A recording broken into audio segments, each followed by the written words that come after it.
Assalamualaikum warahmatullahi wabarakatuh.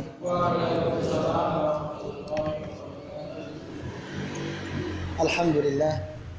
Alhamdulillahirabbil alamin. Alhamdulillahilladzi arsala rasulahu bil huda wa dinil haqqi yudhhirahu 'alad dini kullih walau karihal kafirun. Asyhadu an la ilaha illallah wahdahu la syarikalah wa asyhadu anna Muhammadan abduhu wa rasuluh. Allahumma salli wa sallim wa barik ala Muhammad wa ala ali Muhammad kama sallaita wa barakta ala Ibrahim wa ala ali Ibrahim fil alamin innaka Hamidum Majid. Amma ba'du. Bapak-bapak dan ikhwas sekalian, a'azani Allah wa iyyakum ajmain. Semoga kita semua yang hadir di majelis ini senantiasa dimuliakan oleh Allah Subhanahu wa taala. Amin ya Allah ya rabbal alamin.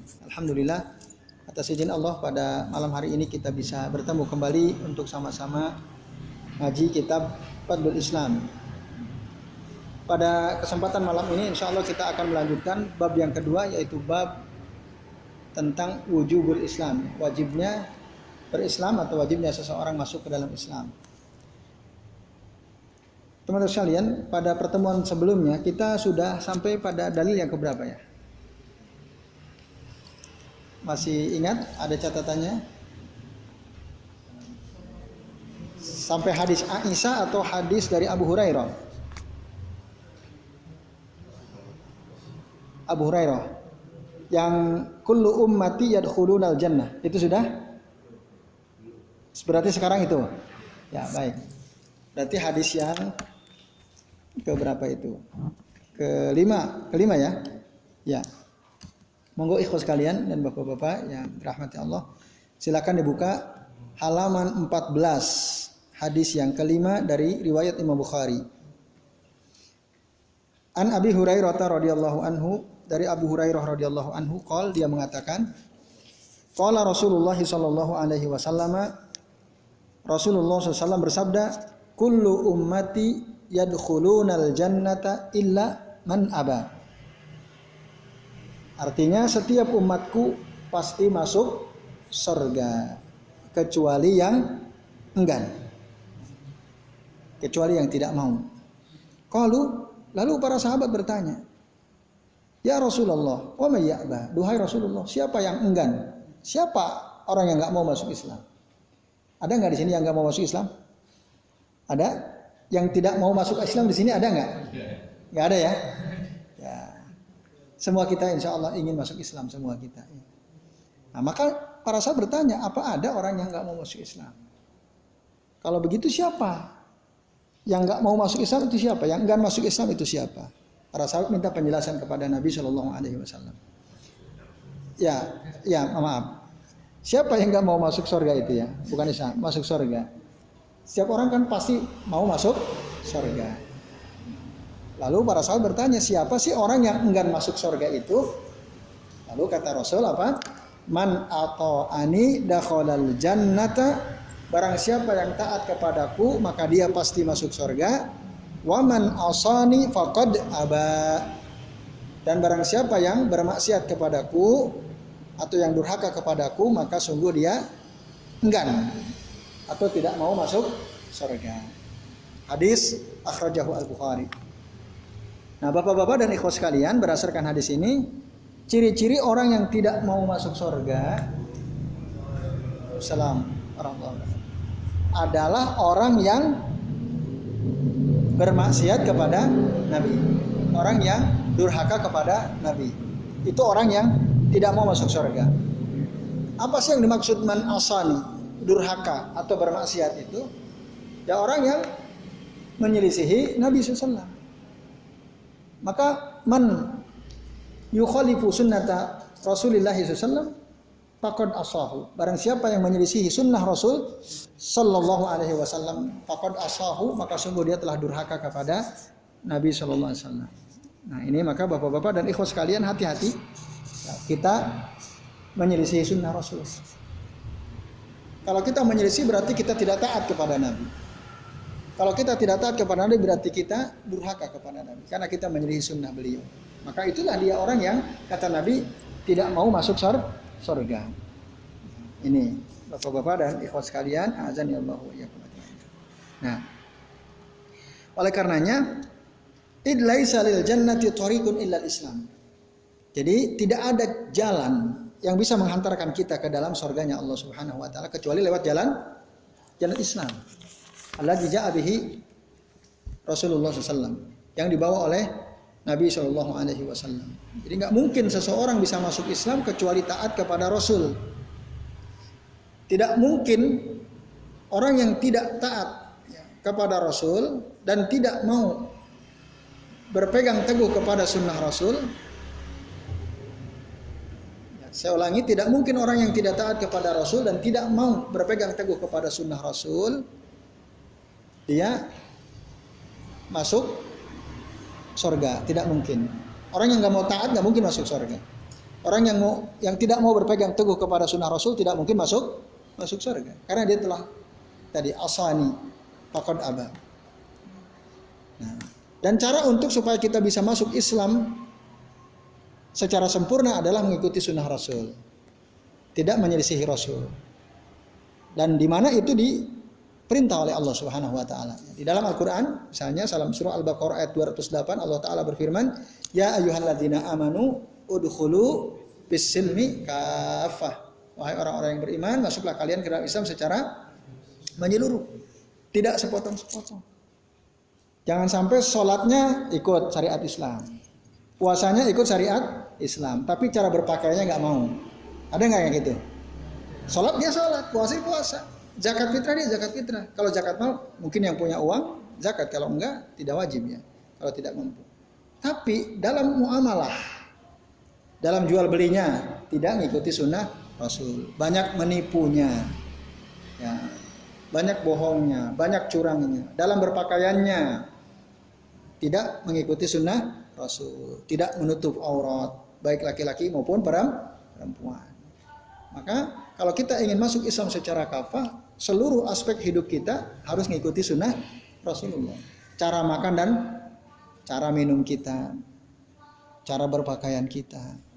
Nah, maka yang dipraktekkan oleh banyak sekali kaum muslimat misalnya di tengah-tengah kita ya.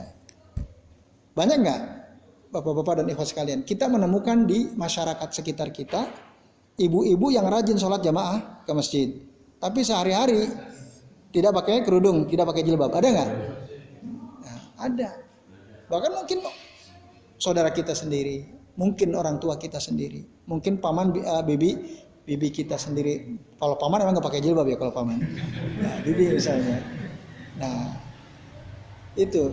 Nah, maka orang-orang yang demikian itu dia belum kafah Islamnya. Padahal disuruh oleh Allah, udkhulu fis-silmi kafah.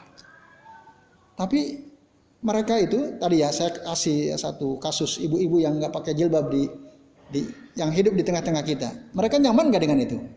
Kelihatannya nyaman-nyaman aja kan? Nggak, kelihatannya mereka nyaman aja kan? Iya. Padahal belum kafah.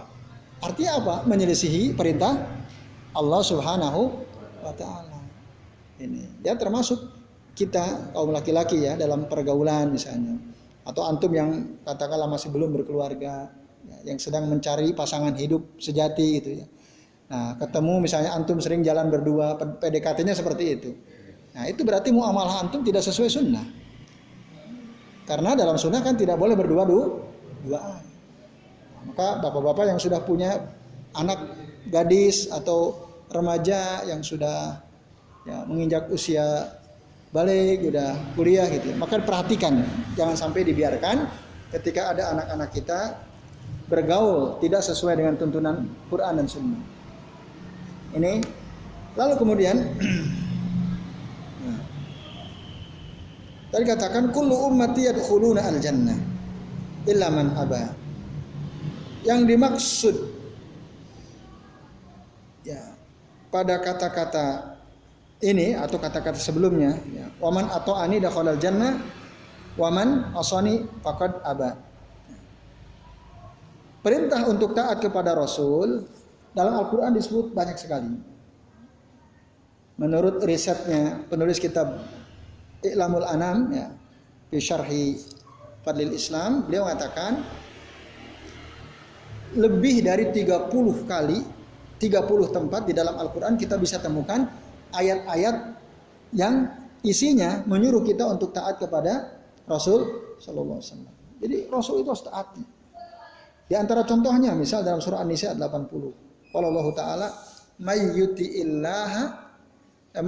rasula faqad ata Allah. Barang siapa yang taat kepada Rasul maka sungguh dia telah taat kepada Allah.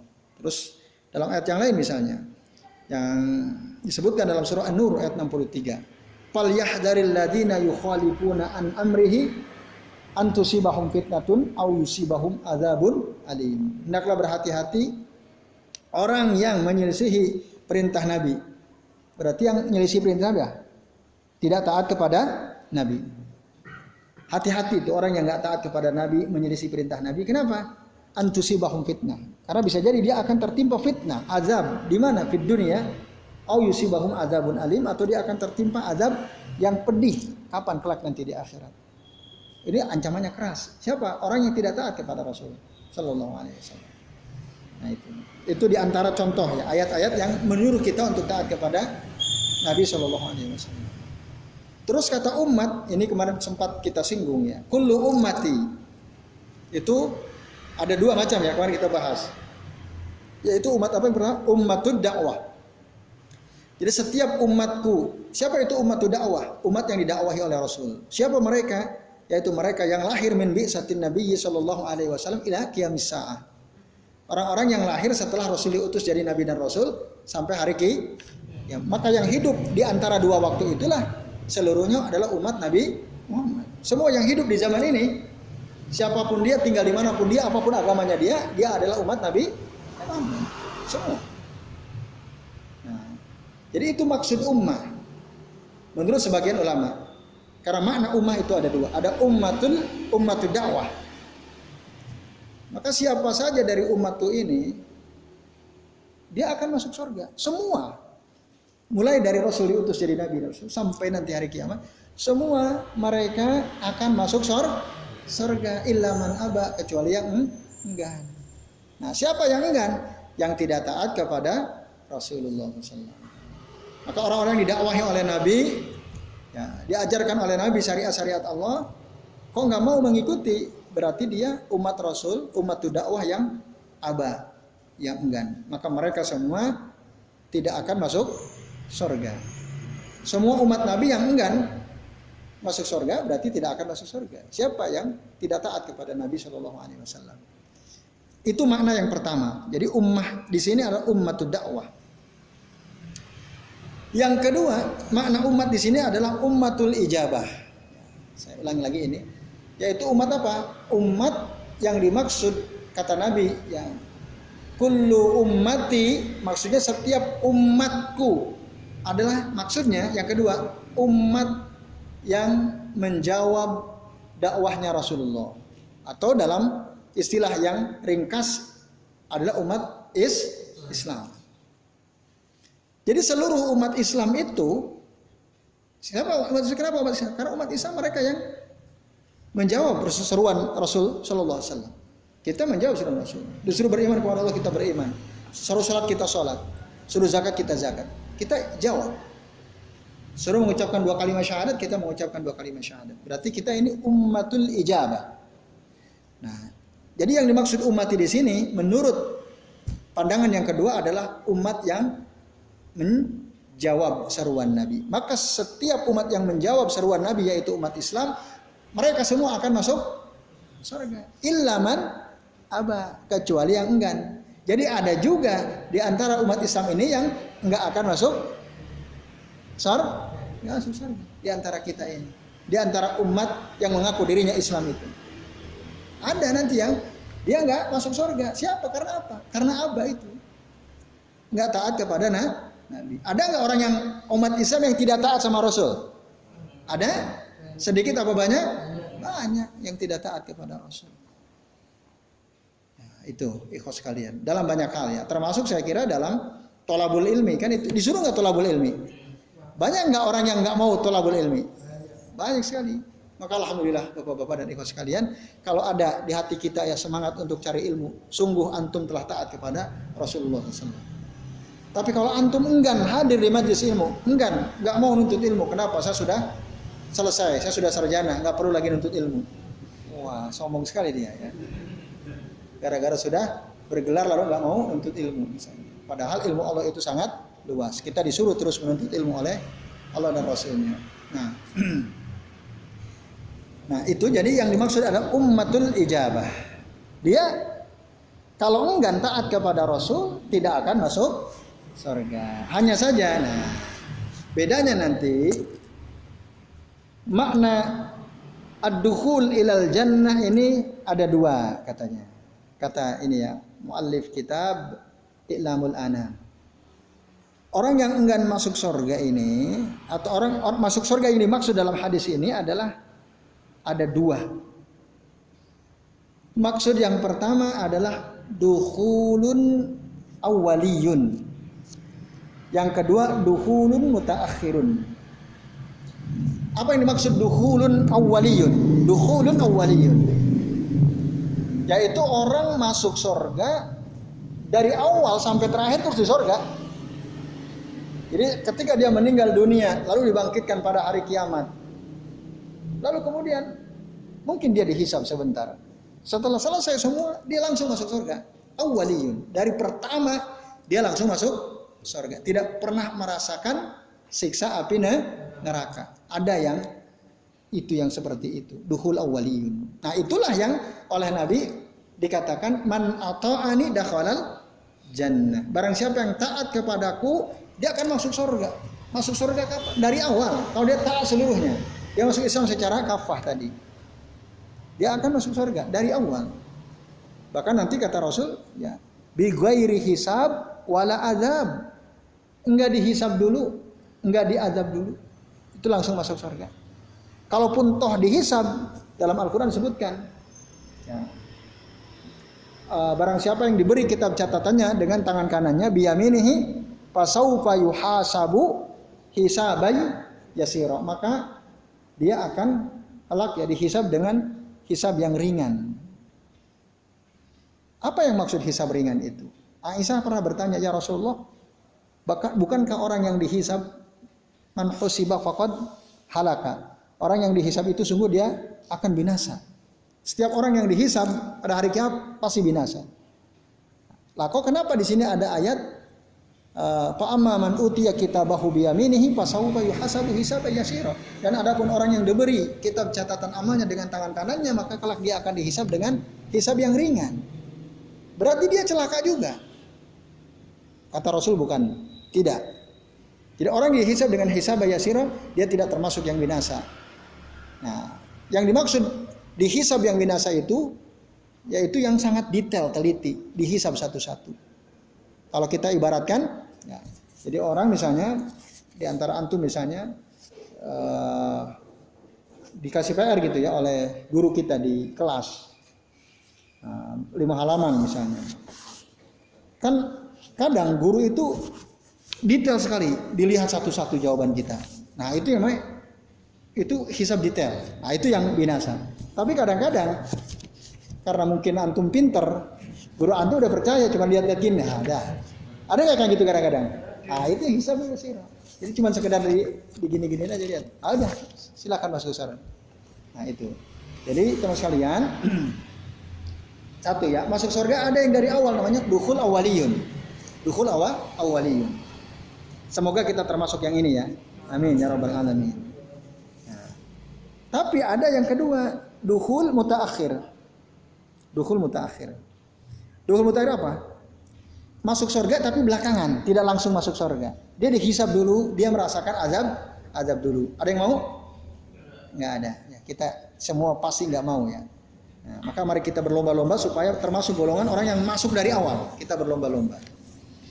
Nah, dukhul mutaakhir itu wa haula'i hum man sya'allahu ta'ala an yu'adzibahu min ummati Muhammadin sallallahu alaihi wasallam. Fayadkhuluna an-nar. Mereka adalah orang-orang yang dikehendaki oleh Allah untuk diazab dulu dari umatnya Nabi Muhammad. Lalu setelah diazab, dia masuk neraka. Wa yu'adzabuna biqadri dzunubihim. Diazab sesuai dengan dosa-dosa mereka. Summa yukhrijuna minha. Kemudian kelak dia akan dikeluarkan dari neraka itu. Wa yadkhuluna al-jannata. Dan nanti dia akan masuk surga. Nah itu. Jadi dukhul mutaakhir itu maksudnya itu. Bapak-bapak dan ikhwat sekalian, a'adzanillahu wa iyyakum ajma'in. Nah, oleh karenanya berarti kalau tadi yang seandainya dua penafsiran kata ummati ini kita ambil, nah nanti kita bisa memahami. Kalau itu diarti kita ambil makna yang kedua, bahwa setiap umatku itu masuk Islam. Makna kedua apa tadi? Ummatul ijabah ya. Kalau kita terima makna umat di situ adalah ummatul ijabah. Kata Rasul apa? Man ata'ani dakhalal jannah wa man asani faqad aba. Barang siapa yang berdurhaka kepadaku, maka sungguh dia telah enggan masuk surga. Berarti umat Nabi Muhammad, umat Islam yang enggan masuk surga itu artinya dia bukan sama sekali tidak akan masuk surga. Artinya gitu, ya. Saya ulangi. Kan kata Rasul apa tadi? Kullu ummati yadkhuluna al jannah illa man aba, kecuali yang enggak. Lalu Rasul bilang man ata'ani dakhalal jannah wa man asani faqad aba. Jadi orang yang durhaka kepadaku dia enggan masuk surga. Dia enggak mau masuk surga. Tapi tadi maksudnya bukan artinya dia enggak mau seterusnya. Karena apa? Tadi ada dua kategori masuk surga itu. Ada yang dari awal, ada yang terlambat, terakhir. Dia akan masuk surga tapi nanti agak telat. Gitu. Lalu kemudian disebutkan, dan apa yang kita bisa pahami dari hadis ini adalah, ya, apa yang kita bisa pahami mafhumnya, ada orang-orang yang memang oleh Allah diharamkan masuk surga. Siapa di antara mereka yang diharamkan oleh Allah masuk surga? Yang tidak apa? Tidak menjawab dakwah Rasulullah. Itu haram masuk surga. Tapi ada enggak orang yang menjawab seruan Rasul, umat Islam, yang juga dia diharamkan masuk surga? Ada enggak? Umat Nabi Muhammad, umat Islam, yang diharamkan masuk surga ada tidak? Umat dalam arti umatul ijabah. Kalau umatul dakwah kan jelas ada yang haram dia masuk Islam. Seperti siapa orang yang haram masuk Islam? Orang kafir itu siapa? Udah tahu sendiri kan? Gak usah dijelasin. Udah tahu sendiri. Soalnya ada dia nggak paham tuh ya. Nggak ngaco tuh orangnya. Nah, jadi kata dia semua umat itu masuk Islam katanya ya. Mau Yahudi, Nasrani, umat Islam yang penting beramal soleh gitu. Semua masuk Islam. Udah lihat videonya ya. Udah so pinter betul dia ya. Nah, jadi itu sekalian. Nah, kita sekarang bicara kalau tadi masuk Islam, masuk surga ya. Yang akan masuk surga tadi. Masuk surga ada dua macam. Sekarang kita akan bahas tentang orang yang diharamkan masuk surga. Pertanyaannya, adakah ummatul ijabah? Masih ingat tadi ummatul ijabah ya? Adakah ummatul ijabah yang haram masuk surga? Ada enggak ummatul ijabah? Kalau ummatul dakwah kan jelas. Ummatul ijabah ada enggak yang haram masuk surga? Ada enggak? Haram dia masuk surga. Ummatul ijabah ada enggak yang haram masuk surga? Enggak ada maksud saya. Yang lain ada nggak kira-kira? Ada. Siapa contohnya? Yang mengingkari Rasul. Enggak mengikuti sunnah Rasul. Dia haram masuk surga?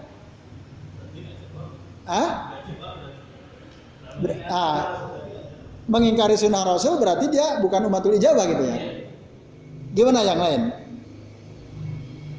Nah, jadi Mas Isa mengatakan umatul ijabah semua pasti masuk surga. Gak mungkin mereka haram masuk surga. Pak Samsul bilang ada, tapi yang menyelisih sunnah Rasul. Pertanyaan, yang enggan tadi, man asoni tadi ya, faqad aba.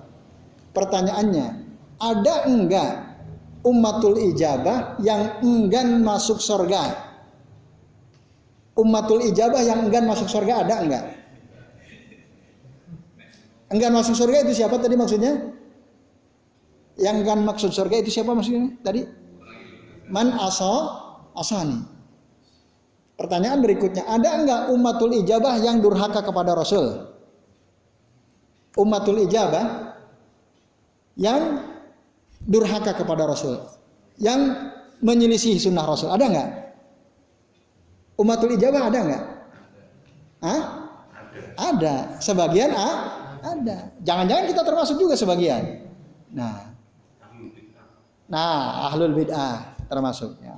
Jelas itu ya. Orang yang senang dengan yang bid'ah berarti dia nyelisihi sunnah Rasul. Tapi KTP-nya Islam bukan? Islam, bahkan sarungan, pecinan. Ya kan? Bahkan membela merah putih itu kan. Wah. Itu ada itu. Ya. Jadi Bapak-bapak dan teman-teman sekalian, ummatul ijabah juga ada yang enggan. Siapa yang menyelisihi sunnah Rasul pada sebagian perkara. Pada sebagian perkara. Pertanyaannya, ada enggak ummatul ijabah itu yang haram masuk surga? Ummatul ijabah. Maka jawabannya ada. Dalilnya apa? Misal dalam hadis disebutkan, dalam hadis sahih riwayat Imam Muslim dan Imam Bukhari, la yadkhulu al jannata qati'u rahimin. Tidak akan masuk surga orang yang memutus tali silatur karena nyelisih sunnah Rasul. La yadkhulu al jannata nammamun. Tidak akan masuk surga orang yang suka mengadu domba, memprovokasi. Orang berjilbab berkelahi sama orang berjilbab. Satu cadar, satu enggak, kelahi mereka. Lalu ingin mengatakan bahwa orang yang bercadar itu adalah anti NKRI. Ini provokator orang kayak gini ini. Provokator. Dia nggak paham bahwa itu ada penjelasannya. Maka orang yang menggambarkan seakan-akan orang bercadar itu adalah anti NKRI, pasti anti NKRI. Ini provokator, mengadu domba. Itu bahaya sekali nanti di masyarakat. Nanti ada orang bercadar anti NKRI, serbu. Ya. Lalu ditawur gitu ya. Pokoknya setiap ketemu wanita bercadar, tawur aja udah. Rebut cadarnya, lempar. Bahaya nggak? Bahaya, provokator sekali itu orang. Nah, semua orang yang terlibat di situ provokator. Nah, apakah semua orang yang bercadar anti NKRI? Apa dia udah riset? Ada bukti konkretnya atau enggak? Kan belum tentu. Walaupun barangkali ada, tapi belum tentu seluruhnya. Maka provokator itu kita bisa katakan. Nah, orang yang suka mengadu domba itu haram masuk surga. La yadkhulu al jannata namam. Nah, saya katakan nanti saya jelaskan. Ada satu lagi contoh misalnya. Hadis yang menjelaskan bahwa ada di antara umat Nabi Muhammad ini, umat Islam ini yang haram masuk surga tadi ya. Tadi dalilnya sudah sebutkan ya. Nah, haram masuk surga. Tetapi yang perlu digarisbawahi, keharaman masuk surga itu juga ada dua macam. Ada namanya tahrimun abadiyun. Yang kedua ada tahrimun muaqqatun. Tahrim abadi itu haram selama-lamanya masuk surga. Tahrim abadi. Selama-lamanya dia enggak mungkin masuk surga. Siapa mereka? Yaitu orang-orang al-kafirunal musyrikunal munafiquna nifaqan akbar. Orang kafir, orang musyrik, orang munafik, nifaq akbar, nifaq i'tiqadi, maka semua mereka haram, tahrim abadi, ya, masuk surga selama-lamanya, haram mereka. Nah, itu yang pertama. Yang kedua tahrimun muaqqat. Ada haram tapi dalam jangka waktu tertentu. Ada orang haram masuk surga, nggak bisa dia masuk surga, tapi hanya dalam jangka waktu tertentu. Tahrimun alaihi, ya, yuhramu alaihi al jannah ila zamanin, ya, muakkah, ya, muakkatin. Dia haram atasnya masuk surga tapi dalam waktu tertentu. Summa yadkhuluha. Kemudian dia nanti akan masuk surga idza kana min ahlil ma'asi minal muwahhidin, kalau dia banyak kemaksiatannya tapi dia ahlu tauhid, ya, seorang muslim. Nah, ini Bapak-bapak dan ikhwas sekalian, a'azani Allah wa iyyakum ajma'in. Nah, Nah ini penting ya kita pahami karena untuk membantah pemahaman orang-orang Khawarij. Karena orang Khawarij dia menganggap ada umat Islam yang haram masuk surga selama-lamanya, ada kata mereka. Sementara Ahlussunnah enggak. Setiap umat Islam itu pasti akan masuk surga. Tapi tadi masuknya ada yang dari awal, ada yang belakangan. Setiap umat Islam itu ada juga, orang Islam juga ada yang diharamkan masuk surga. Tapi haramnya muakkad tadi. Nah, dalam pemahaman Ahlussunnah wal Jamaah demikian. Nah, orang Khawarij tidak. Kata dia semua orang Islam ya, ada yang memang masuk surga, tapi ada juga yang tidak masuk surga selama-lamanya. Walaupun dia muslim, walaupun dia sholat, dia nggak masuk surga selama-lamanya. Meskipun dia nggak syirik. Kalau dalam Ahlussunnah kan orang syirik pasti masuk neraka selama-lamanya. Meskipun dia sholat, dia puasa, dia zakat, dia sedekah, tapi kalau dia syirik dan syiriknya syirik besar, maka sholatnya, puasanya, zakatnya tidak ada artinya. Karena dia syirik, dia pasti akan masuk neraka selama-lamanya. Tidak akan pernah masuk surga selama-lamanya. Kalau dia syirik. Karena apa dalilnya? Innallaha la yaghfiru an yushraka bihi wa yaghfiru ma duna dzalika liman yasha. Sesungguhnya Allah tidak akan mengampuni dosa orang yang berbuat syirik kepadanya dan akan mengampuni dosa selain syirik. Nah, orang Khawarij bilang siapa saja yang berbuat dosa besar maka faqad kafara, dia sungguh telah kafir. Fakaffaru al-muslimina bil kabairi, mereka mengkafirkan setiap orang Islam yang berbuat dosa besar. Apa itu dosa besar? Dosa itu kan ada as-shaghair, ada al-kabair ya. Ada dosa besar, ada dosa kecil. Apa itu dosa besar? Udah tahu? Udah pernah dapat penjelasan bedanya dosa besar sama dosa kecil? Kayaknya udah pernah ya, cuma lupa barangkali ya. Nah, qad sabaqa syarhu ya, karena udah lewat dulu penjelasannya ya. Harusnya antum ingat-ingat itu. Apa bedanya coba? Dosa besar sama dosa kecil.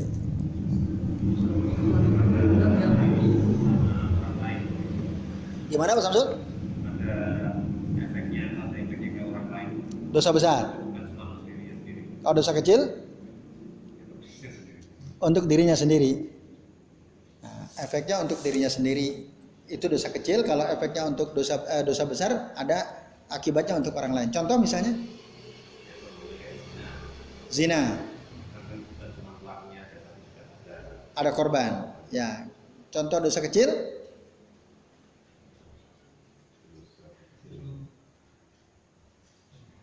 Yang tidak ada efeknya untuk orang lain tadi ya. Tidak puasa, tidak sholat.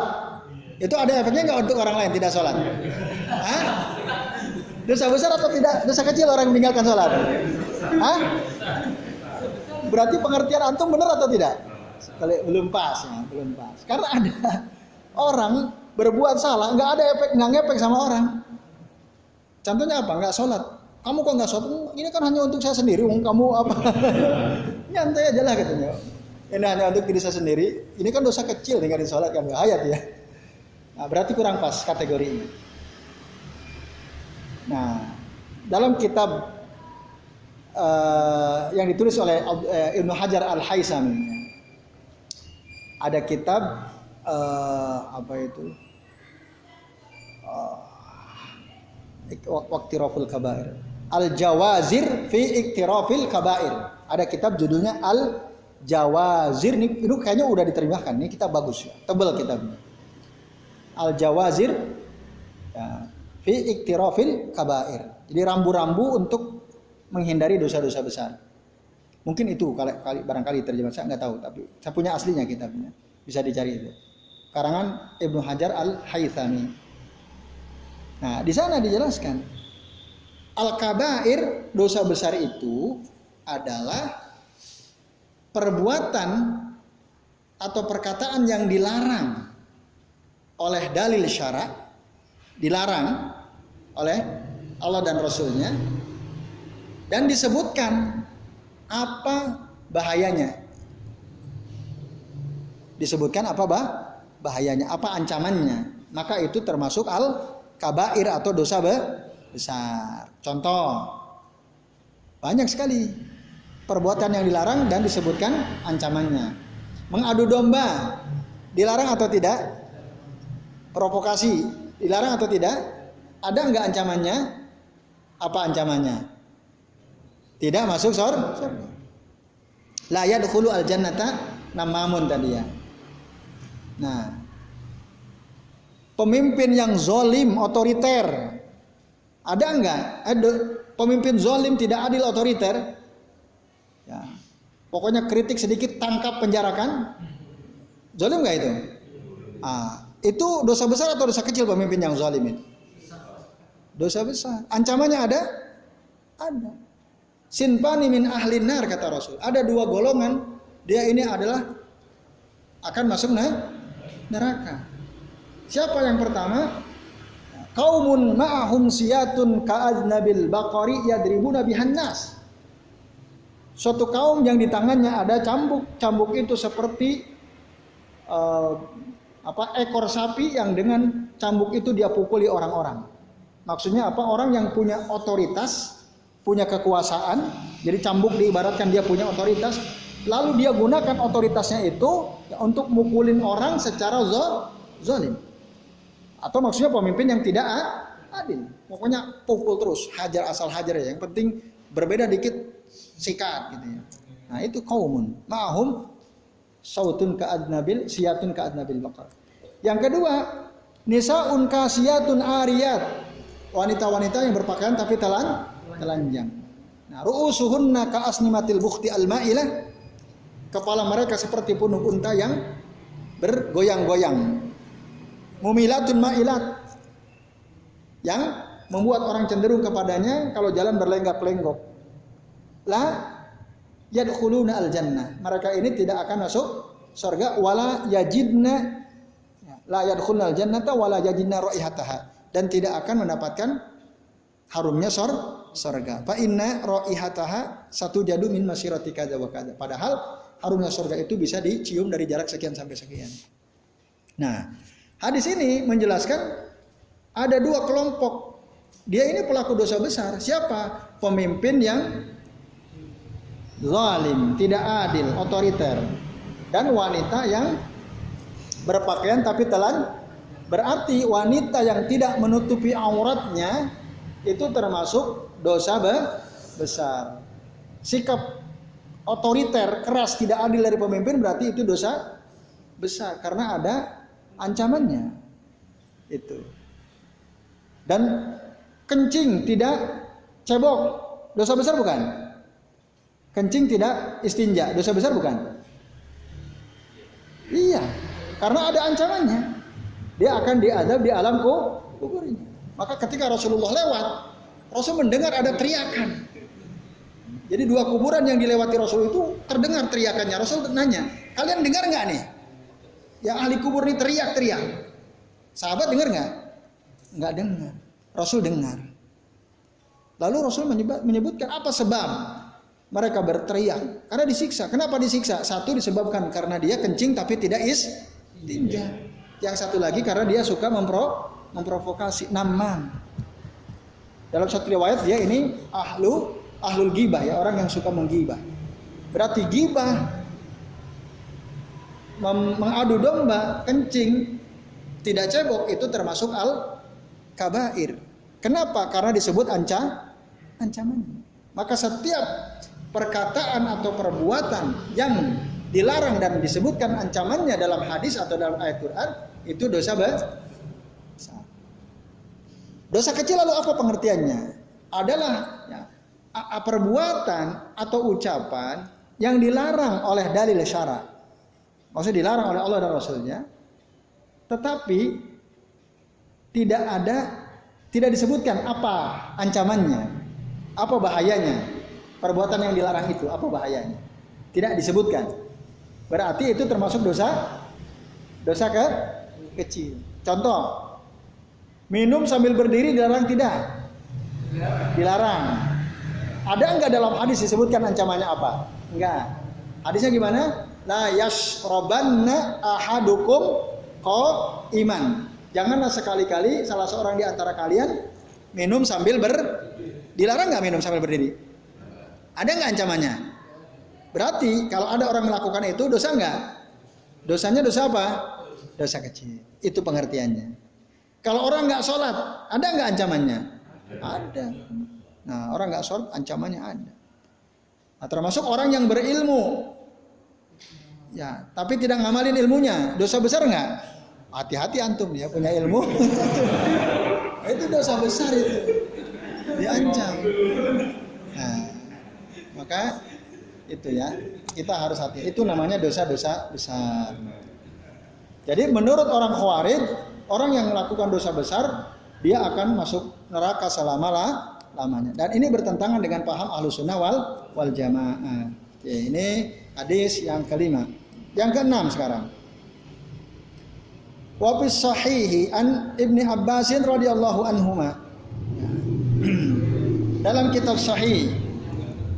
Masih ingat ya penjelasan kalau penulis kitab ini menyebut as-sahih, maksudnya hadis ini ada dalam riwayat Imam Bukhari dan Muslim, atau di salah satu dari keduanya, atau tidak ada di keduanya tapi derajatnya sahih, maksudnya itu.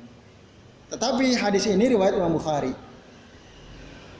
Kata Abdullah bin Abbas, anna Nabiyya sallallahu alaihi wasallam qala, sesungguhnya Nabi sallallahu bersabda, apa kata Nabi? Abghadun nasi ilallahi salasatun. Orang yang paling dibenci oleh Allah itu ada 3 golongan. Siapa mereka? Yang pertama, mulhidun fil haram. Siapa yang dimaksud mulhid? Nah, di bawah catatan kaki halaman 15 ada. Mulhid atau melakukan ilhad di tanah haram. Tanah haram itu mana?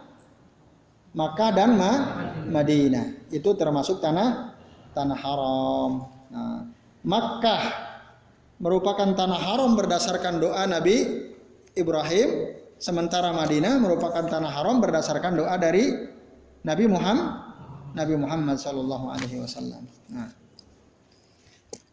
jadi orang yang paling dimurkai Allah itu ada 3 golongan. Pertama, orang yang melakukan ilhad di tanah haram. Maksudnya apa ilhad? Yaitu melanggar larangan-larangan Allah di tanah haram. Maksudnya di Makkah dan di Madinah. Baik itu larangan berbuat syirik maupun larangan yang di bawah tingkatan syirik. Nah, hati-hati tuh, yang umroh haji, wah itu ngeri tuh. Jangan sekali-kali berbuat syirik. Kenapa? Dia sangat dibenci oleh Allah. Ilhad itu dia orang syirik. Bahkan di bawah itu, di bawah syirik, termasuk berbuat bid'ah. Berbuat bid'ah ketika haji dan ketika umrah itu mulhidun fil haram. Orang yang berbuat ilhad di tanah haram, dan ini dibenci oleh Allah Subhanahu wa taala. Abghadun nas. Orang yang paling dibenci oleh Allah Subhanahu wa taala. Ilallahi salasatun. Nah, mulhid. Maka Bapak-bapak dan ikhwan sekalian, a'azanillahu wa iyyakum ajmain, hati-hati berbuat perkara yang dilarang ya, oleh Allah dan Rasulnya. Bukan hanya kesyirikan, termasuk dosa-dosa besar, termasuk berbuat maksiat, termasuk berbuat bid'ah. Nah, kalau dirinci banyak banget tuh. Ya, orang yang berbuat syirik di tanah haram banyak. Ya, ketika sampai ke Ka'bah tawaf, kan harusnya yang boleh disentuh itu, sunnah disentuh bahkan dicium itu hanya Hajar Aswad saja. Nah, selain itu tidak disunahkan untuk dicium. Yang disentuh ada selain Hajar Aswad apa? Satu lagi. Rukun Yamani ya, boleh disentuh, disunahkan disentuh. Nah, selain itu rukun Iraqi dan rukun apa satu lagi? Akan ada rukun Hajar Aswad, rukun Iraqi, rukun Yamani, sama ada 4 ya. Intinya ada 4 penjuru ya, 4 sudut. Itu yang 2 nggak boleh, nggak disunahkan disentuh. Nah, ini ada orang ketika dia tawaf mendekat ke Ka'bah lalu dicium-cium semua dinding Ka'bah. Pokoknya dia dapat mana aja dicium-cium, digosok-gosokin sajadahnya itu ya. Ya Rabb, itu perbuatan bid'ah. Nanti antum bisa lihat. Saya doakan semoga antum semua bisa umrah dan haji. Amin ya rabbal alamin. Nanti kita menyaksikan tuh ada orang-orang seperti itu. Nah, ini ya, jadi berbahaya orang yang seperti itu sangat dibenci oleh Allah Subhanahu wa taala. Yang kedua apa? Wa mubtaghin fil islami sunnatal jahiliyah. Orang yang mengharapkan atau mencari, atau di sini mengharapkan tersebarnya sunnah atau adat orang-orang jahiliyah. Maksud orang yang mencari-cari sunnah jahiliyah, mengamalkan sunnah jahiliyah. Itu orang yang paling dibenci oleh Allah Subhanahu wa taala. Apa yang dimaksud mubtaghin fil islami sunnatal jahiliyah? Nah, Bapak-bapak dan ikhwas sekalian, a'azani Allah wa iyyakum ajmain. Jadi dalam Islam itu ya, ketika Rasulullah SAW diutus menjadi nabi dan rasul, yang berkembang saat itu ada dua sunnah. Satu sunnatul Islam, yang kedua sunnatul jahiliyah. Sunnatul Islam itu apa? Adalah sunnah yang diajarkan oleh Rasulullah. Dari perbuatan, perkataan, persetujuan, sikap akhlak Rasulullah, termasuk sifat fisiknya Rasulullah SAW, maka itu termasuk sunnatul Islam ya, atau sunnah Rasulullah Sallallahu Alaihi Wasallam. Nah, itulah sunnah Islam. Nah, kok ada Islam sudah datang, orang dia mencari-cari sunnah jahiliyah. Dia senang mengamalkan sunnah-sunnah jahiliyah. Nah, yang dimaksud sunnah jahiliyah itu apa? Kebiasaan yang biasa dilakukan oleh orang-orang jahiliyah. Itu. Apa itu sunnah jahiliyah? Sunnah jahiliyah adalah sunnah yang bertentangan dengan sunnah Islam, dengan sunnah Rasulullah. Maka setiap sunnah yang bertentangan dengan sunnah Rasulullah itulah sunnah jahiliyah. Apa isi jahiliyah itu? Jahiliyah itu dari kata al-jahlu, bodoh. Jahiliyah. Nah, nanti disebutkan jahiliyah itu ada dua kata Syekhul Islam Ibnu Taimiyah itu ya di bawah ya. Qala Syekhul Islam Ibnu Taimiyah rahimahullah, sunnatan jahiliyah itu yang dari jufiha kullu jahiliyatin mutlaqatin au muqayyadah. Tercakup di dalamnya jahiliyah dalam arti mutlak dan jahiliyah dalam arti muqayyad. Mutlak itu umum, muqayyad itu terbatas. Nah, ini ada penjelasan pentingnya. Nah, jahiliyah secara umum itu ya, dikatakan dalam kitab Ilamul Anam di sini adalah ya, yang mutlak ini dia hanya terjadi sebelum turunnya Islam, risalah Islam yang Allah berikan kepada Nabi Muhammad. Itu jahiliyah secara mutlak. Artinya waktu itu keadaan dunia jahiliyah, mutlak, semua jahiliyah. Ketika sudah diutus oleh Allah Nabi Muhammad sebagai Nabi dan Rasul, diturunkan kepada beliau Al-Quran, jahiliyah mutlak sudah nggak ada. Kalau ada orang kita sekarang hidup di zaman jahiliyah itu nggak boleh dia bilang itu, nggak boleh. Karena udah selesai jahiliyah mutlaqah itu, masanya sudah selesai ketika turun Al-Quran. Jadi orang jahiliyah itu maksudnya orang-orang yang tidak punya ilmu, orang jahil, tidak tahu syariat. Ketika turun syariat, jahiliyah sudah hilang, terangkat. Maka kalau ada orang bilang jahiliyatul asr, jahiliyah modern gitu, itu nggak boleh tuh bilang gitu. Jahiliyah mutlaqah nggak ada. Tapi kalau jahiliyah muqayyadah ada. Nah, maksudnya terikat oleh waktu, terikat oleh tempat, terikat oleh pribadi-pribadi. Oh dia jahiliyah, dia tok ada. Tapi yang lain enggak. Bisa. Ada seseorang yang kita sebut dia ini orang kok jahiliyah banget. Siapa? Abu Janda jahiliyah banget tuh orang misalnya. Kita boleh dia bilang ini orang jahil bahlul nih orangnya, jahil. Apalagi jahilnya murakkab, enggak tahu tapi sok tahu lebih parah tuh. Jahil murakkab. Nah, jadi ada kalau jahiliyah secara person ada, yaitu orang-orang yang tidak tahu ya perintah Quran, larangan Quran, tidak tahu perintah sunnah, larangan sunnah. Sebagian mungkin dia tahu, sebagian dia nggak tahu. Ketika dia sebagian nggak tahu, dia jahil, dia jahiliyah. secara terbatas, muqayyad. Pada bab tertentu dia jahil. Ini. Ya. Ada, kalau itu masih ada. Bahkan sampai hari kiamat ada. Jahiliyah di satu tempat tertentu, ada nggak? Ada. Yaitu misalnya di negara yang nggak ada umat Islam satupun di sana. Semua orang kafir, yaitu tempat itu jahiliyah. Ya. Tidak sampai ke sana dakwah. Atau mereka menolak ajaran Islam. Itu jahiliyah di tempat tertentu itu. Atau pada waktu tertentu misalnya. Sebagian kita misalnya di waktu tertentu dia jahiliyah di waktu tertentu. Karena apa? Apa yang dia lakukan tidak sesuai dengan sunnah Rasulullah, bahkan bertentangan dengan sunnah Rasulullah. Berarti dia jahiliyah pada waktu tertentu itu, di waktu tertentu itu. Nah ini, maka barang siapa yang tadi mengharapkan tersebarnya sunnah jahiliyah atau dia mencari-cari sunnah jahiliyah, orang ini termasuk orang yang paling dibenci oleh Allah Subhanahu wa ta'ala, teman-teman sekalian. Nah, maka hati-hati jangan sampai kita bertindak atau berkata-kata atau bersikap seperti sikap jahiliyah. Supaya kita tidak bertindak, tidak berkata-kata dan tidak bersikap jahiliyah, berarti apa? Rumus apa? Solusinya apa? Menjaga sunnah. Supaya bisa menjaga sunnah apa solusinya? Ngaji, tahu ilmunya. Kalau nggak ngaji gimana kita bisa paham? Ya nggak? Syaratnya hanya itu, belajar ngaji. Dengan ngaji itulah kita tahu ilmunya. Dengan tahu ilmu itulah kita insya Allah tidak akan terjerumus kepada kejahiliahan. Nah, kalau kita nggak punya ilmu, bisa jadi kita jatuh terus ke dalam lubang kejahiliahan dan itu berbahaya. Itu sangat dibenci oleh Allah Subhanahu wa ta'ala. Dan yang terakhir, wa mutallibu dami mri'in muslimin bi ghairi haqqin liyuhriqa damahu. Yaitu orang yang bersungguh-sungguh menuntut darah seorang muslim tanpa hak agar dia bisa menumpahkan darahnya. Nah, dia betul-betul ingin membunuh seorang muslim padahal nggak ada hak. Nah, siapa misalnya?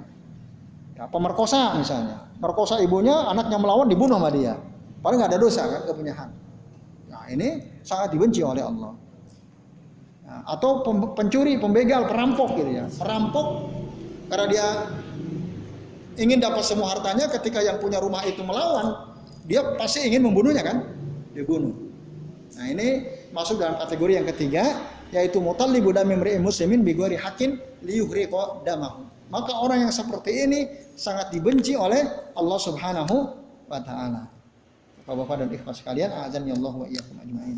Nah, maka dengan demikian, nah kita harus menjauhi ketiga golongan yang disebutkan ini. Pertanyaannya, apakah hanya tiga ini yang paling dibenci oleh Allah? Jawabannya bukan. Penyebutan ini laisa ala sabili al-hasr, bukan dalam rangka untuk membatasi, enggak. Jadi hanya tiga ini yang paling dibenci Allah, yang lain enggak. Bukan hanya tiga, ada banyak yang lain. Yang tiga ini yang paling keras. Nah, misalnya, yang lain apa? Yang lain contohnya, orang yang mengatakan sesuatu yang baik tapi dia sendiri tidak melakukannya, padahal nggak ada uzur misalnya. Maka dalam Al-Quran katakan, ya, kabura maqtan indallahi an taqulu ma la taf'alun. Sungguh besar kemarahan Allah. Kan Allah marah sekali artinya. Kepada siapa? Kepada orang yang mengatakan sesuatu yang baik tapi dia tidak melakukannya. Antaqulu ma la taf'alun. Nah ini. Jadi itu bukti bahwa selain yang tiga ini masih banyak sebenarnya sangat dibenci oleh Allah Subhanahu wa taala. Ini disebutkan karena ini saking kerasnya kemarahan Allah kepada ketiga orang ini. Nah, ini dia Bapak-bapak dan ikhwas sekalian, a'adzanillahu wa iyyakum ajmain. Saya kira cukup ya, ini yang bisa kita bahas sementara ini karena sudah jam 10 ya. Sudah 10. Selebihnya waktu sebentar ada untuk tanya jawab, barangkali ada di antara teman-teman dan bapak-bapak sekalian yang mau bertanya, kami persilahkan. Ya, silakan. Masih. Soal Islam secara kata. Ya. ada sebagian orang yang saya dengar itu mengatakan kapal itu artinya kalau kita tidak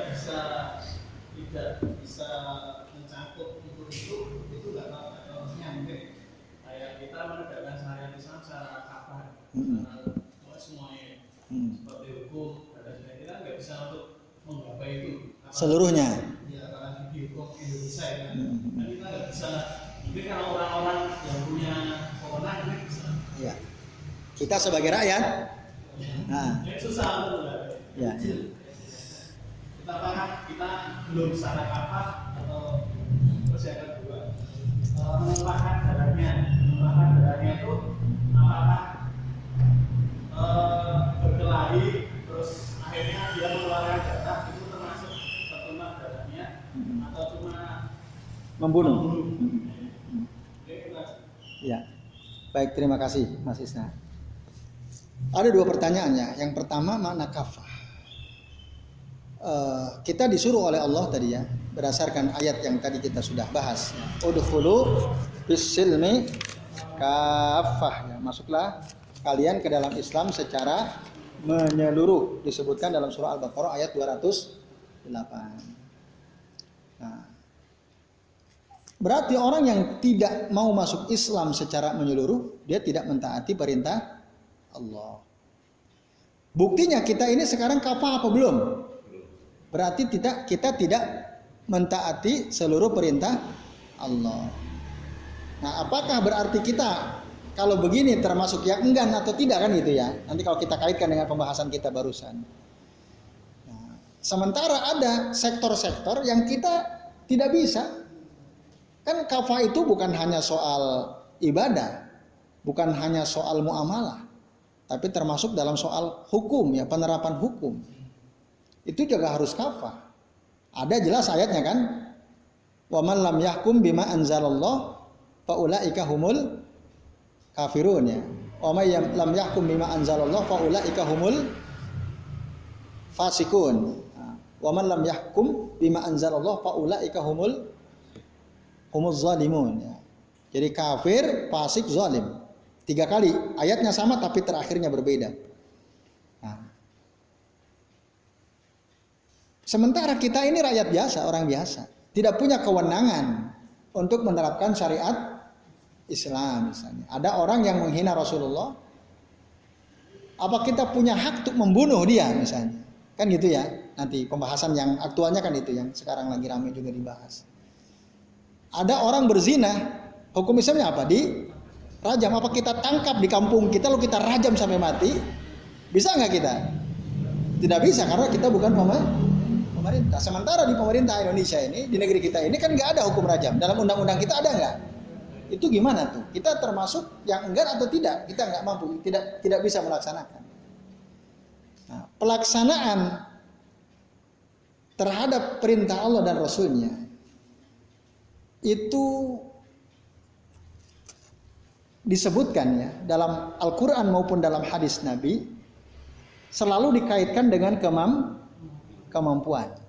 Kalau dalam soal pelaksanaan kewajiban, dalam pelaksanaan yang diperintahkan oleh Allah dan Rasulnya selalu berkaitan dengan kemampuan. Artinya kalau ada di antara kita kau belum mampu melakukan sebagian perkara dari ajaran agama ini, dia tidak termasuk otomatis orang yang enggan masuk surga, tidak.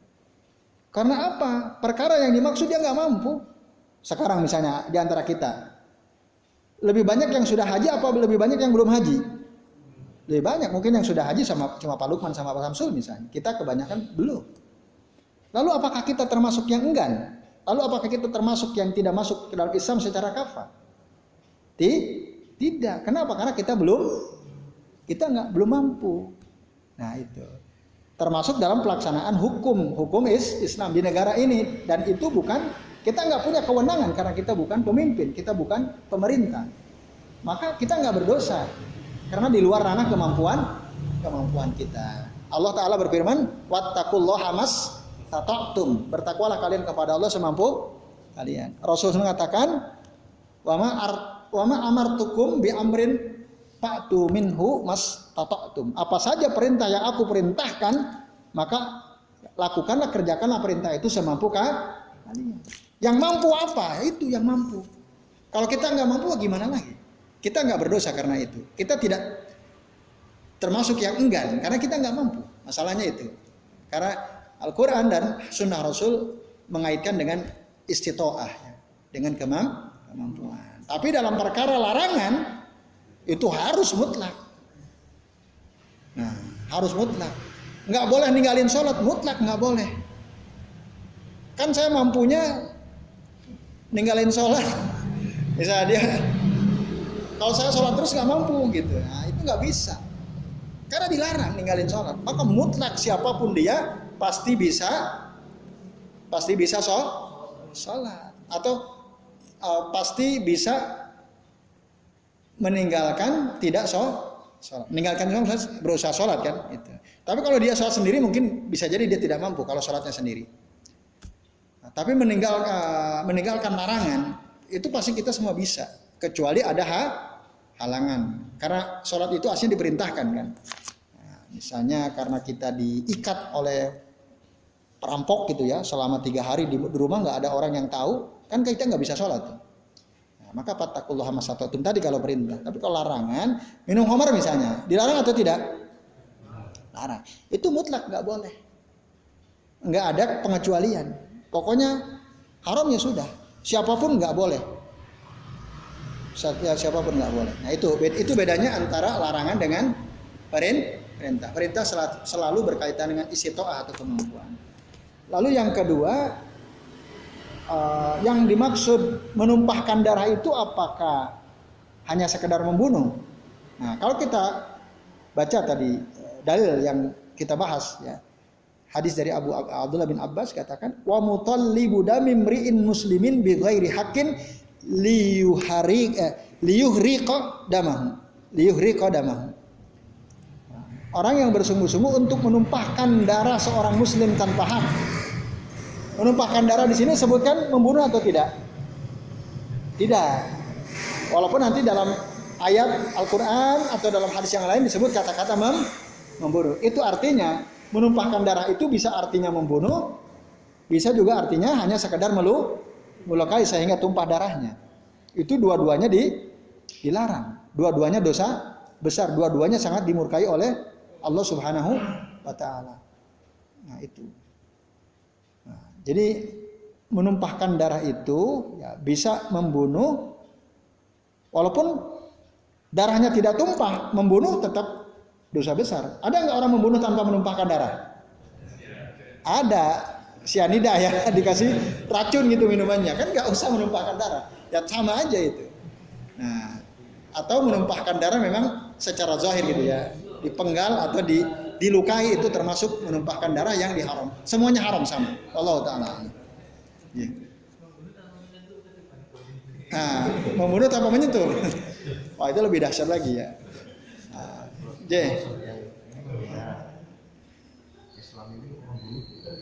menghina Islam mana?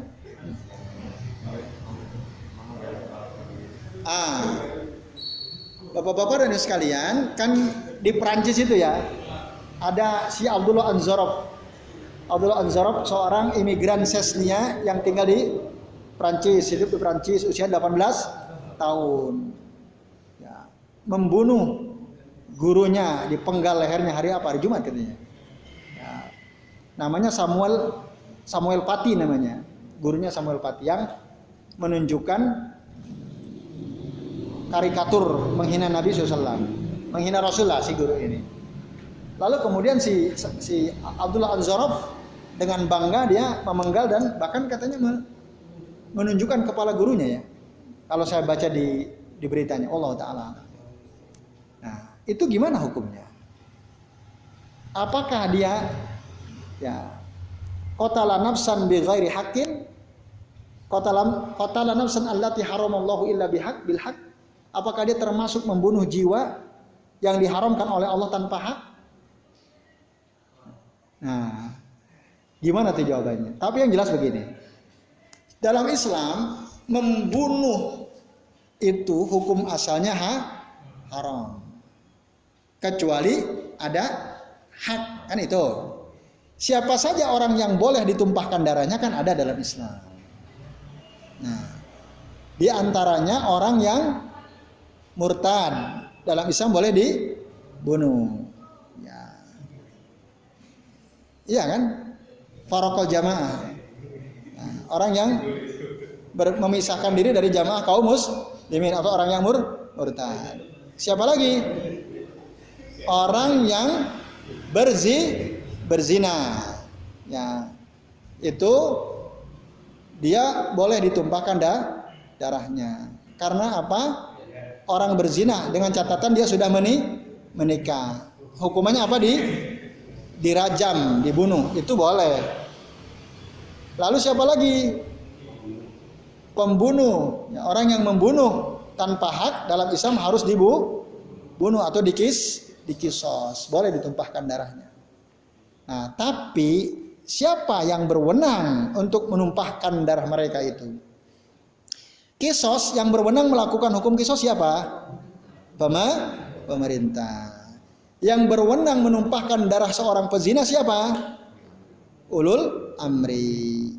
Yang berwenang menumpahkan darah orang yang murtad siapa? Juga ulul amri atas perintah pemimpin atau pemerintah. Nah, lalu bagaimana sih nasib Abdullah An-Zarab? Ya, seorang muslim imigran Chechnya yang tinggal di Prancis yang membunuh gurunya, yang menghina Rasul Shallallahu Alaihi Wasallam. Apakah dia membunuh bil haq atau dunal haq? Membunuh dengan hak atau tanpa hak? Jawabannya dia membunuh dengan hak. Menurut sebagian ulama, artinya dia enggak dosa, tidak termasuk yang dimurkai oleh Allah Subhanahu Wa Taala. Kenapa? Karena ada riwayat yang pernah saya sampaikan di beberapa majelis. Seorang suami yang membunuh istrinya sendiri, padahal nggak disuruh oleh Rasulullah SAW. Kenapa? Karena istrinya suka mencaci maki Rasulullah SAW. Nah, berkali-kali diingatkan, udah bu, bahasa kitanya ya, nggak usah menghina-hina Rasulullah. Udah diingatkan, besoknya mencela Rasul lagi. Diingatkan, besoknya mencela Rasulullah lagi. Akhirnya suaminya, ini udah nggak bisa diingatkan. Sementara ya kaum muslimin disuruh untuk lebih mencintai Allah dan Rasulnya dibanding mencintai yang lain, bahkan daripada mencintai dirinya sendiri. Kan la yu'minu ahadukum hatta yakunallahu wa rasuluhu ahabba ilaihi mimma siwahuma. Tidaklah beriman salah seorang di antara kalian dengan keimanan yang sempurna sehingga dia mencintai Allah dan Rasulnya lebih besar daripada cinta dia kepada selain Allah dan Rasulnya. Jadi cinta kita itu yang harus kita tinggikan melebihi dari yang lainnya kepada Allah dan Rasulnya. Orang yang cinta kepada Rasul kira-kira ridho enggak Rasul dihina? Orang yang cinta kepada Nabi ridho enggak Nabi kita dihina? Enggak ridho. Kita ajalah, kita punya istri kita dihina, ridho enggak kita? Orang tua kita dihina, ridho enggak? Marah kita. Orang tua kita, ya keluarga kita aja dihina kita marah, apalagi kalau Allah dan Rasulnya dihina, harus lebih marah lagi kita. Maka meskipun si wanita ini istri sahabat Nabi ini, dia sangat mencintai istrinya sebenarnya. Istrinya cantik orangnya, bahkan sudah melahirkan beberapa anak dari darah dagingnya. Tapi karena cinta sahabat ini lebih tinggi kepada Allah dan Rasulnya, maka dia tidak segan-segan untuk membunuh istrinya sendiri yang suka menghina-hina Rasulullah Shallallahu Alaihi Wasallam. Maka suatu malam ditusuklah perut istrinya yang sedang dalam keadaan hamil, sampai katanya anaknya keluar tuh dari lubang tusukannya itu. Berita itu sampai kepada Rasulullah. Paginya Rasul mengumpulkan semua para sahabat, lalu bertanya siapa yang tadi malam melakukan pembunuhan. Lalu si laki-laki buta itu, sahabat Rasul itu tadi, dia berdiri mendekat kepada Rasul, lalu tersungkur di hadapan Rasulullah, bersimpuh di hadapan Rasulullah SAW dan mengakui sayalah ya Rasulullah yang telah membunuh itu. Kenapa? Dia istri saya sendiri, karena dia suka menghina-hina engkau ya Rasulullah. Lalu apakah Rasul bilang tangkap nih orang, kisos? Gitu nggak Rasul bilang? Enggak, Rasul bilang halal darah si wanita itu. Artinya Rasul tidak menghukum orang ini. Berarti si sahabat ini benar. Nah, itulah dasar yang digunakan oleh sebagian ulama yang mengatakan bahwa Abdullah An-Zarab dia tidak salah. Dia tidak salah. Karena si guru ini sudah menghina Rasul. Gitu. Walaupun sebagian lain mengatakan keliru karena itu adalah wewenangnya negara ya. Memang ada dalam kasus lain Rasul nyuruh. Waktu itu ada sahabat menghina-hina Rasul terus. Ketika Fathu Makkah oleh Rasul, coba cari si fulan ini, siapa yang bisa menemukan, bunuhlah dia. Ainama wajadtumuhu faqtuluh. Di mana saja kalian menemukan dia maka bunuh dia. Rasul menyuruh memang. Lalu ketemu dibunuh oleh sahabatnya yang waktu itu sanggup untuk membunuhnya. Nah, itu. Ada dua pendapat memangnya mengenai apakah si Abdullah An-Zarab ini bersalah atau tidak. Ada yang mengatakan ya sebenarnya dia nggak bersalah, tetapi keliru dalam mengambil tindakan. Kenapa? Karena dia tinggal di daerah minoritas Muslim ya. Ketika dia mau menegakkan hukum syariat Islam, hudud tadi, harus lihat situasi. Kalau dia tinggal di suatu negara Islam lemah, harusnya tidak dilakukan itu. Tidak, karena masih lemah, akan menimbulkan mafsadat yang lebih besar. Makanya Rasulullah ketika dihina-hina di Mekah, Rasul melawan tidak? Tidak melawan. Karena waktu itu jumlah kaum muslim masih sedikit, masih lemah. Itu. Dasarnya itu. Jadi kalau kita tinggal di negara non-muslim, seandainya ada orang kok berani menghina syariat Islam, menghina Rasulullah, bahkan menghina Allah misalnya, walaupun orang itu berhak dibunuh, tapi sebaiknya kita menahan diri dulu. Daripada kalau kita menegakkan had, ya hukum terhadap orang itu, lalu menimbulkan mafsadat yang lebih besar, kan lebih berbahaya. Nah, dalam Islam itu kaidahnya darul mafasid muqaddamun ala jalbil masalih. Ya. Meninggalkan perkara yang bisa merusak itu harus lebih didahulukan daripada mengambil kemaslahatan itu. Atau dalam beramar ma'ruf nahi munkar juga begitu. Ada dhabit ya, ada batasan-batasannya. Kalau kita mau beramar ma'ruf, ternyata dengan amar ma'ruf kita atau bernahi mungkar dengan nahi mungkar kita justru menimbulkan madharat yang lebih besar, mafsadat yang lebih besar, jangan lakukan. Tahan diri dulu. Nah, karena nanti madharatnya lebih besar. Dalam Islam la dharara wala dirar ya. Jadi jangan membahayakan diri sendiri atau membahayakan orang lain juga tidak boleh. Atau jangan menimbulkan bahaya yang lebih besar ya. Jadi itu Pak Lukman. Jadi beberapa pandangan ya para ulama terkait dengan hukum si anak muda Abdullah An-Zarab 18 tahun yang memenggal leher gurunya itu. Wallahu taala. Yang bunuh siapa? Polisi orang kafir juga ya, yang bunuh. Jadi bukan umat Islam yang bunuh ya, bukan pemerintah Islam. Ya mungkin dianggap karena pembunuhan tindakan kriminal. Kalau dalam Islam kan tidak setiap pembunuhan tindakan kriminal. Kalau di negara kafir mungkin setiap pembunuhan tindakan kriminal, dalam Islam enggak. Nah, makanya dia karena minoritas Islam di sana, Perancis negara sekuler ya bukan negara Islam, maka dibunuh, ditembak. Di Indonesia nggak tahu, mungkin Indonesia negara Islam bukan? Bisa jadi di kita pun barangkali ya, seandainya ada orang yang melakukan itu, bisa jadi dibunuh juga, karena negara kita bukan negara Islam ya. Atau mungkin selemah-lemahnya minimal dicap teroris. Ya. Wallahu alam ya. Kalau di Indonesia gimana itu nasibnya ya? Seandainya ada gitu. Wallahu alam. Jadi itu Pak Lukman dan bapak-bapak serta ikhwas sekalian, azan ya Allah. Cukup ya? Baik, sementara cukup sampai di sini pembahasan kita. Insya Allah nanti kita lanjut pembahasan berikutnya di pekan yang akan datang. Terima kasih atas perhatian antum semua. Mohon maaf jika apa yang kami sampaikan ada kesalahan dan kekeliruan. Sebelum saya kembalikan waktu ke Mas Sabdo selaku pembawa acara, saya akhiri. Wassallallahu ala Muhammadin wa ala alihi wa sahbihi wa barik wa sallim. Billahi taufiq wal hidayah. Wassalamualaikum warahmatullahi wabarakatuh.